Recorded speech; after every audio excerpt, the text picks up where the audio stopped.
नमस्कार मित्रांनो, तर आपण आज मस्तपैकी भेळ बनवली पाहू तुम्ही या भेळ खायला.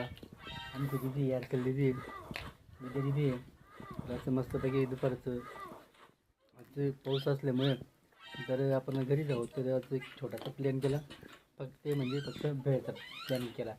भेळ वगैरे मस्त बनवून खात आहे पाहू शकतो तुम्ही. आज घरी निवंतपणे भेळ बनवून आज आपण खात आहे. हर्षाली दिदी, विद्या दिदी आणि मी असं सोबत ते मिळून आम्ही खात आहोत आणि फुल आपलं भेळची मजा घेत आहे आणि खात आहे. मित्रांनो पाहू शकता तुम्ही. तर आमची दिदी पण आज सुट्ट्या लागलेली आहे, तिला शाळेतून आलेली, मग ते पण खात आहे. आमची विद्या दिदी पण अंगणवाडी जाते ना, शाळेत येते ना, अंगणवाडीत शाळेत जाते मित्रांनो ती पण.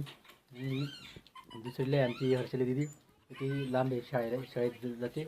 तर तिला आपण दिवाळी निमित्ताने सुट्ट्याला ते घेऊन आलो आहे आणि आता भेळ खात आहे. मित्रांनो व्हिडिओ आवडला लाईक शेअर कमेंट करा. मित्रांनो सबस्क्राईब करा. जय जवान जय किसान.